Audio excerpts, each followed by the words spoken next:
తిరిగి BCN news కి స్వాగతం. నిషేధిత ప్లాస్టిక్ వాడకాన్ని పూర్తిగా తగ్గించి పర్యావరణ పరిరక్షణకు కృషి చేయడం అందరి బాధ్యత అని భీమవరం మున్సిపల్ అసిస్టెంట్ కమిషనర్ ఏ రాంబాబు, రైతు బజార్ ఎస్టేట్ ఆఫీసర్ ప్రఫుల్ల కళ్యాణ్ అన్నారు. భీమవరం రైతు బజార్లో బుధవారం శ్రీ విజ్ఞాన వేదిక ఆధ్వర్యంలో ప్లాస్టిక్ నిషేధంపై అవగాహన సదస్సు ప్రతిజ్ఞ నిర్వహించారు. ఈ సందర్భంగా రాంబాబు, కళ్యాణ్ మాట్లాడుతూ ప్లాస్టిక్ నిషేధంపై ప్రజల్లో మార్పులు రావాలన్నారు.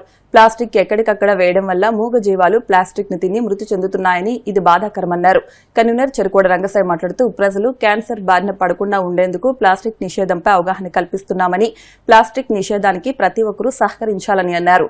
అనంతరం ప్రతిజ్ఞ నిర్వహించి ప్లాస్టిక్ నిషేధ కరపత్రాలను పంపిణీ చేశారు. కార్యక్రమంలో జంపన సత్యనారాయణ రాసు, రైతులు, వినియోగదారులు పాల్గొన్నారు.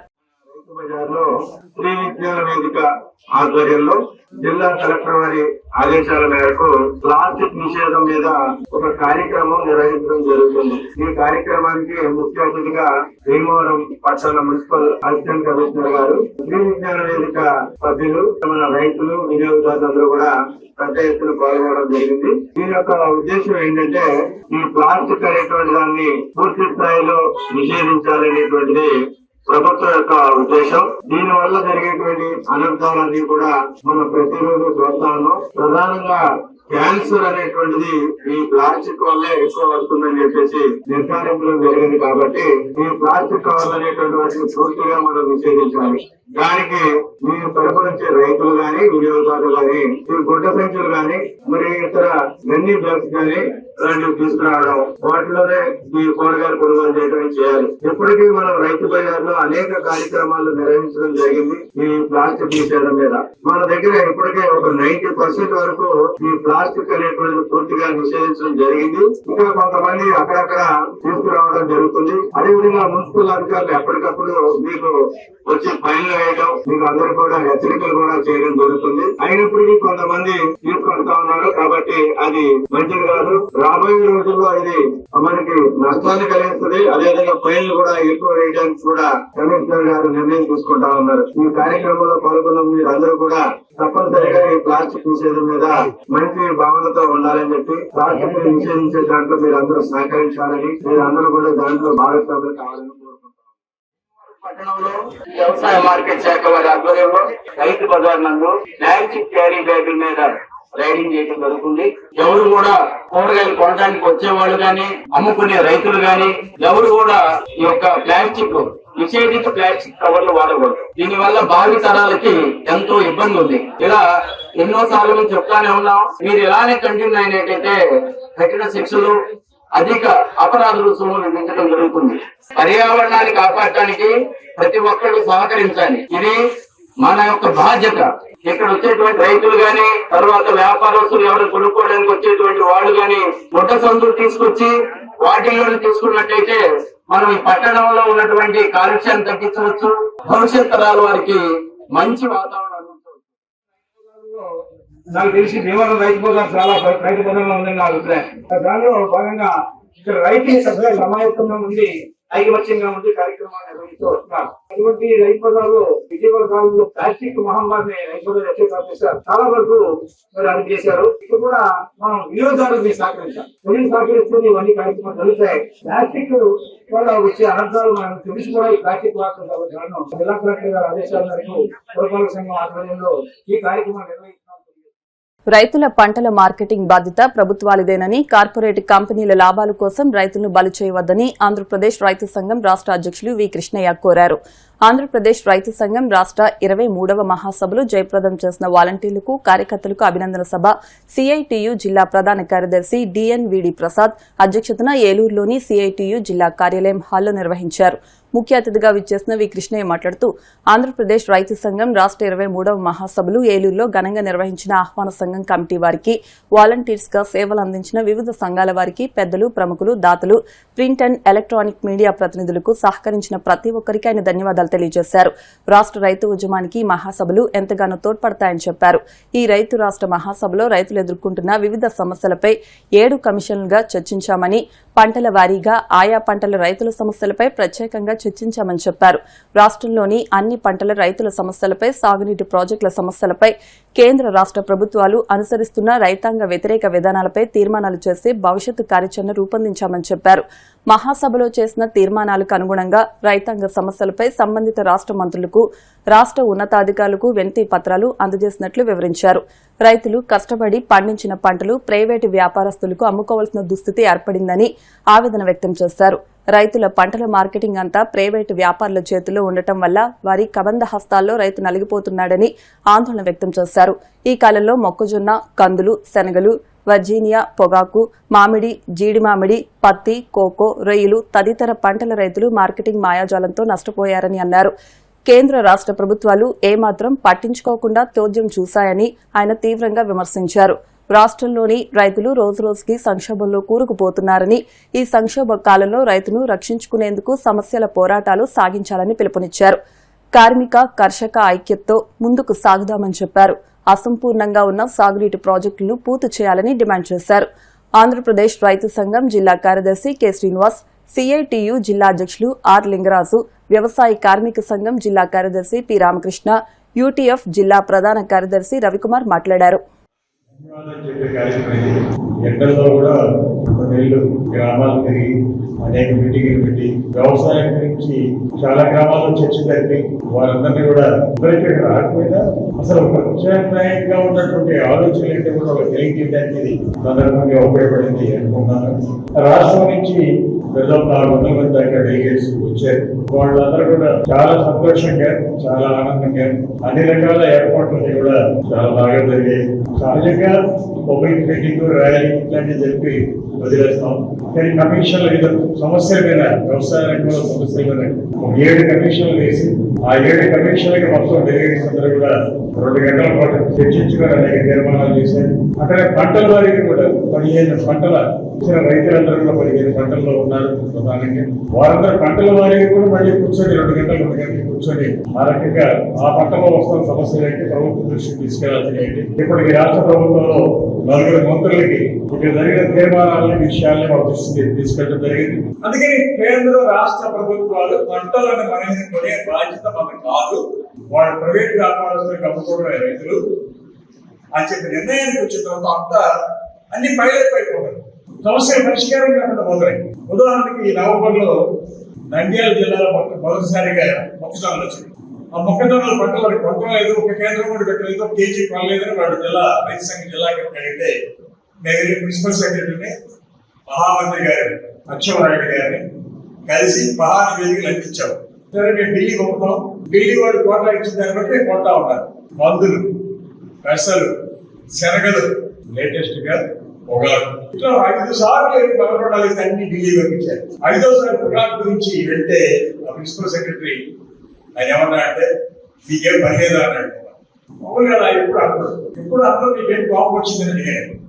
కోపం రావడం కాదు, ఢిల్లీ అధికారులు మమ్మల్ని భూతో చెప్పండి, మీకేం పని పాట లేదా, ఎప్పుడు వస్తుంది క్లోజ్ చేశాం కదా, రైతులకి మనకి సంబంధం ఏంటంటే రైతులకి అమ్ములు పోకపోతే వాళ్ళు చూసుకుంటారు, మనకెందుకు అనుకున్నాం కదా, మీరు ఎందుకు మెమరాలు తీసుకుంటారు, మాకెందుకు ఢిల్లీ పోతారని చెప్పి వాయిస్ చేశారు ఢిల్లీ వాళ్ళు.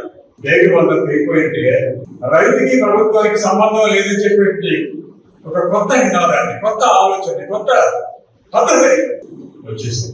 వ్యవసాయాన్ని వదిలేసి మాకు సంబంధం లేదు, అనాథ బిడ్డలు అనాథలైతే ఎలా అయిపోతుందో ప్రభుత్వం ఆ బాధ్యతను వదిలేసిన తర్వాత ఆర్థిక రైతులంటే అనాథలు అయిపోయి వ్యవసాయాన్ని పట్టించుకునే వాళ్ళ క్రమం తయారైపోతుంది. 65% వ్యవసాయం మీద ఆధారపడిన కూలీలు, కౌలు రైతులు, రైతులు ఒక తీవ్రమైనటువంటి సంక్షోభాలకు వెళ్ళడానికి సిగ్నల్ గా కనిపిస్తూ ఉంది.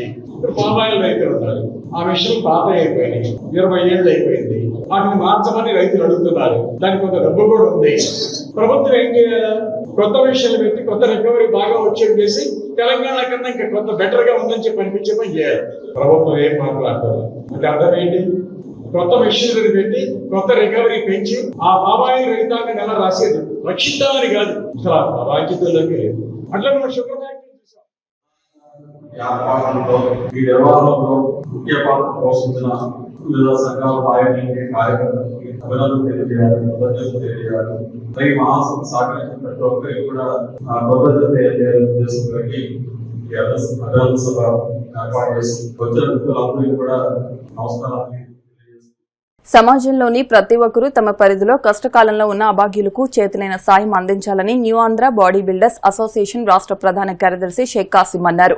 విజ్ఞాన వేదిక సేవా సంస్థ ఆధ్వర్యంలో తల్లి లేక తండ్రి అనారోగ్యంతో అనాథలుగా ఉన్న 2 పిల్లల కుటుంబానికి నిత్యావసర సరుకులు, బియ్యం, నగదు అందించే కార్యక్రమంలో షేక్ కాసిం మాట్లాడుతూ దాతలు స్పందించి ప్రభుత్వ పాఠశాలలో చదువుకుంటున్న 2 బాలికలకు చేతులైన సహకారం అందించాలన్నారు. నిర్వాహకులు అల్లు శ్రీనివాస్ మాట్లాడుతూ కష్టకాలంలో ఉన్న చిన్నారులు విష్ణుప్రియ, మధుశ్రీలకు ఆధ్యాత్మిక సేవకురాలు వేగి వాణిశ్రీ 1 బస్తా బియ్యం, 2 నెలలకు సరిపడా నిత్యావసర సరుకులు అందించారని, షేక్ కాసిం, పెనుమస రవివర్మ 1000 రూపాయల నగదు అందించారని తెలిపారు. ఈ కార్యక్రమంలో ఎస్కే చాన్ బాషా, ఇందుకూరి శివాజీ వర్మ, మహేశ్వరి తదితరులు పాల్గొన్నారు. నెలకు సరిపడా సరుకులు వీరి జీవితానికి కొంచెం ఉపయోగించేటట్టుగా వాణిశ్రీ గారు, తర్వాత కాసిం గారు, రవివారం గారు ఇటువంటి సహాయ సహకారాలు చేస్తున్నారు. విష్ణుప్రియ, మధుశ్రీ కూడా చక్కగా చదువుకుని పైకి వచ్చి ఏదన్నా ఉద్యోగం చేస్తే మీరు కూడా ఇంకొకరికి సహాయకారిగా అవుతారని. విష్ణుప్రియ గారికి చిన్నపిల్లల వాళ్ళు కూడా నిత్యావసర వస్తువులు మన లుసిన్ గారు ఆధ్వర్యంలోనే వాణిశ్రీ గారు వారు అందించడం జరిగింది. ఇలాగే సొసైటీలో ఉన్న కొంతమందికి మనం సాయం చేయగలిగితే ముందు ఇంకా ఎవరైనా చేయవలసి ఉంటే లుసిన్ గారిని కాంటాక్ట్ చేయండి. మా అసోసియేషన్ ద్వారా కొద్దిగా నగదు మేము మా పెనుమచ్చ వరం గారు కూడా అందజేయడం జరిగింది. ఇంకెవరైనా చేసి పెద్ద మనసుతో ఉంటే తప్పనిసరిగా లుసిన్ గారిని కాంటాక్ట్ చేయవలసిందిగా. ఇందిరమ్మ కాలనీలో నివాసం ఉంటున్నటువంటి 2 పిల్లలకి కూడా 1 year క్రితం తల్లి అనారోగ్యంతో చనిపోవడం జరిగింది. తండ్రి అయితే ఆయన కూడా ఏ పని చేయలేక నిస్సహాయ స్థితిలో అతను కూడా అనారోగ్యంతో ఉండడం వల్ల ఏ పని కూడా చేయలేకపోతున్నారు. అయితే పిల్లలు ప్రభుత్వ పాఠశాలలో చదువుకుంటున్నారు. 2 కూడా విష్ణుప్రియ, మధుశ్రీ 2 కూడా చాలా చక్కగా ప్రభుత్వ పాఠశాలలో చదువుకుంటున్నారు. వీళ్ళకి ఏదో సాయం చేయాలని చెప్పేసి ఇక్కడ కాలనీ వాసులు కోరడంతో ఆధ్యాత్మిక సేవ చేసేటువంటి వేగి వాణిశ్రీ గారు ఈ విషయం తెలిపిన వెంటనే 2 నెలలకు సరిపడేటువంటి నిత్యావసర వస్తువులు అలాగే 1 బస్తా బియ్యాన్ని ఆవిడ అందించడం జరిగింది. ఆవిడ ఇక్కడ లేరు, జర్మనీలో ఉన్నారు. ఆయన ఈ విషయం తెలియగానే ఆవిడ స్పందించారు. మా body building association new Andhra body builders తరఫున కాసిం గారు, పెనుమస రవివారం గారు కూడా 1000 రూపాయల నగదు కూడా అందించారు. ఇలాగా ఎవరికి వాళ్ళు తోసిన విధంగా సహకరించడం వల్ల ఇటువంటి పేద వర్గానికి చెంది మరి అనాథలుగా ఉన్నటువంటి పిల్లలకి కొంత భరోసా అనేది ఉంటుంది. ఎవరైనా సరే ఇటువంటి వాళ్ళకి సాయం చేయొచ్చు. మరి ఆ భగవంతుడు కూడా మన పిల్లలకి కూడా ఒక మంచి బాటలో ఇటువంటి సేవ చేయడం వల్ల కలుగుతాయి. వేగి వాణిశ్రీ గారికి అలాగే కాసిం గారికి మా పెనుమస రవివారం గారికి మరొకసారి స్త్రీల అభ్యున్నతి కోసం ఎనలేని కృషి చేసిన మహనీయురాలు, స్వాతంత్ర సమరయోధురాలు, సంఘ సంస్కర్త దుర్గాబాయి దేశ్ముఖ్ అని, మహిళలకు ఆమె ఆదర్శమని Inner Wheel Club district governor Areti Rani అన్నారు. భీమవరం వీరమ్మ పార్క్లోని తెలుగు తల్లి విగ్రహం వద్ద శ్రీ విజ్ఞాన వేదిక ఆధ్వర్యంలో బుధవారం దుర్గాబాయి దేశ్ముఖ్ జయంతి కార్యక్రమాన్ని నిర్వహించారు. Inner Wheel Club district governor Rani మాట్లాడుతూ దుర్గాబాయి దేశ్ముఖ్ సంఘ సంస్కర్తగా మహిళా అభ్యున్నతికి ఎంతగానో కృషి చేశారని అన్నారు. పర్వతారోహిణి గొట్టుముక్కల వాణి మాట్లాడుతూ సాంఘిక సంక్షేమ సంస్థలను ప్రారంభించి స్త్రీల అభ్యున్నతికి కృషి చేశారని, కేంద్ర సాంఘిక సంక్షేమ బోర్డు 1998లో ఈవిడ పేరున డాక్టర్ దుర్గాబాయి దేశ్ముఖ్ అవార్డును నెలకొల్పారన్నారు. నిర్వాహకులు చెరుకువాడ రంగసాయి మాట్లాడుతూ దేశవ్యాప్తంగా ఆదర్శ మహిళా సంఘాలు స్థాపించి ప్రభుత్వ పరంగా మహిళా సంక్షేమ కార్యక్రమాలకు రూపకల్పన చేసిన మహిళామూర్తి దేశ్ముఖ్ అని అన్నారు. అనంతరం 7 మహిళలకు దుర్గాబాయి దేశ్ముఖ్ అవార్డులను అందించి సత్కరించారు. వివిధ పోటీల్లో గెలుపొందిన వారికి బహుమతులు, ప్రశంసా పత్రాలను అందించారు. కార్యక్రమంలో Lakshmi Bhavani, Arasavalli Subrahmanyam, SK Chan Basha, S Satyanarayana Raju, P Rajababu, M Susan, G Sunitarani, P Venkatalakshmi, B Snehakumari తదితరులు పాల్గొన్నారు. జయంతి సందర్భంగా ఈరోజు పివిరాజు పార్క్ లో రంగసాయి గారి ఆధ్వర్యంలో ఈ కార్యక్రమం నిర్వహించబడుతుంది. ఎంతో మంది మహిళలను తీసుకొచ్చారు ఇక్కడికి. అలాగే స్టూడెంట్స్ కూడా ఉన్నారు. శ్రీ విద్యా స్కూల్ నుంచి చాలా మంది స్టూడెంట్స్ అన్ని వాళ్ళు వచ్చారు. మనకు అందరికీ తెలుసు దుర్గాబాయి దేశ్ముఖ్ స్వతంత్ర సమర యోధురాలు. ఎన్నో రకాల కార్యక్రమాలను ఆవిడ ఈ ఫ్రీడమ్ సంబంధించి కార్యక్రమంలో ఆవిడ పార్టిసిపేట్ చేయడం అనేది జరిగింది. ఎన్నో ఉద్యమాలను ఆవిడ నిర్వహించారు. మహిళలకు సంబంధించి ఎన్నో రకాల కార్యక్రమాలను ఆవిడ చేపట్టడం జరిగింది. ఆంధ్ర మహిళా సభను స్థాపించిన వ్యక్తి ఈ దుర్గాబాయి దేశ్ముఖ్ అని. ఎన్నో రకాల సంస్కరణలు మహిళలకు సంబంధించి, మహిళా సాధికారతకు సంబంధించి, మహిళా హక్కులు, చట్టాలు వీటన్నిటి గురించి కూడా ఎన్నో రకాల సంస్కరణల్ని ఆవిడ తీసుకురావడం జరిగింది. స్వతంత్ర సమరంలో చాలా ముఖ్యమైన ప్రముఖమైన పాత్రను ఆవిడ నిర్వహించారు. అటువంటి వ్యక్తుల్ని మనం ఎప్పుడు ఎల్లకాలము కూడా భావితరాల వారికి కూడా తెలిసేలాగా ఈ కార్యక్రమాలు నిర్వహించడం అనేది చాలా అభినందనీయం. ఈ సందర్భంగా రంగసాయి మహిళలకు అత్యున్నతమైనటువంటి ఒక స్థానాన్ని మరి ఆవిడ గుర్తింపుని తీసుకొచ్చిన వారిలో దుర్గాబాయి దేశ్ముఖ్ ఒకరు. 1930లో ఉప్పు సత్యాగ్రహానికి సంబంధించినటువంటి గాంధీ ఇచ్చిన పిలుపులో మన భారతదేశం అంతా కూడా ఉప్పెత్తిన కడల తరంగాలో ఉంటే ఆ కార్యక్రమాన్ని విజయవంతంగా పూర్తి చేయడంలో గాంధీ గారి ఇద్దరికి బాధ్యత చెప్పారు. ఆంధ్రులతో టంగుటూరి ప్రకాశం పంతులు గారు అయితే రెండు దుర్గాబాయి దేశ్ముఖ్, వీరిద్దరూ కూడా ఆ కార్యక్రమాన్ని మన దక్షిణాది రాష్ట్రాలు విజయవంతం చేసినటువంటి వారిలో ప్రముఖులు. ఇంకా ముఖ్యమైనటువంటి విషయం, శ్రీడి దేశ్ముఖ్, దుర్గాబాయి దేశ్ముఖ్ ఇరువురు కూడా భార్యాభర్తలు. వారి ఇరువురు కూడా మన భీమవరం పక్కన ఉన్నటువంటి విశాఖడేరు గ్రామం వచ్చి చెరుకువాడ రంగసాయి గారు ఉన్నారు, వాళ్ళ తండ్రి గారైన చెరుకువాడ సుబ్బారావు గారు తీసుకొచ్చి ఆవిడతోటి శంకుస్థాపన చేయించి ఇప్పటికి 55 సంవత్సరాలైంది ఆ భవనం ఇంకా అక్కడే ఎంతో విజయమైనటువంటి కార్యక్రమాలు చేస్తూ ఉంది. అంటే ఆవిడ స్థాపించినటువంటి ఆదేశ భావాలు మహిళా లోకానికి ఆవిడ అందించినటువంటి ఒక దుఃఖీగా మనం భావించవచ్చు. ఒక పక్కన స్వతంత్ర సంగ్రామం జరుగుతూ ఉండగానే కూడా ఆవిడ వరకట్న నిషేధం కానీ, బాల్య వివాహాల నిషేధం కానీ, అలాగే కన్యాశుల్కం మీద, అన్నిటి మీద కూడా ఆనాడు ఉన్నటువంటి రుక్కుబెత్తల మీద ఆవిడ పనిచేసినటువంటి ఒక వీరనారి దుర్గాబాయి. వీరవనితిగా ప్రసిద్ధిగాంచారు. Iron lady of Andhra Pradesh. Chennai, హైదరాబాద్లో ఆంధ్ర మహిళా సభను స్థాపించారు. స్త్రీల కోసం ఆవిడ ఎంతో కృషి జరిగింది. స్త్రీ విద్య కోసం రాజమండ్రిలో అయితే ఒక హిందీ పాఠశాలను స్థాపించారు. గాంధీ గారు ఆంధ్ర రాష్ట్రానికి వస్తే ఈవిడ అనువాదం చేసేవారు. హిందీ నుంచి తెలుగులోకి అనువాదం చేసి చెప్పేవారు.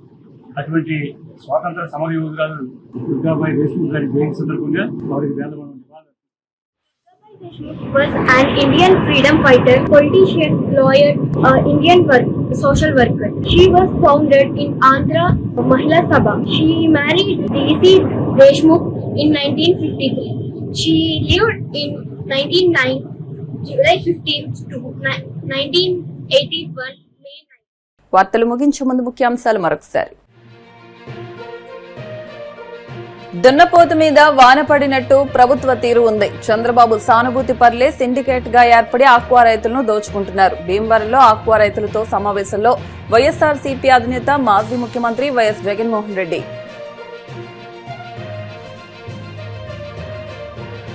కూటమి విజయాలను ప్రజల్లోకి తీసుకెళ్లండి. పబ్లిసిటీ కోసమే జగన్ భీమవరం పర్యటన. జగన్మోహన్ రెడ్డి హయాంలో ఆక్వా రంగం సర్వనాశనం. మాజీ ఎంపీ సీతారాం లక్ష్మి.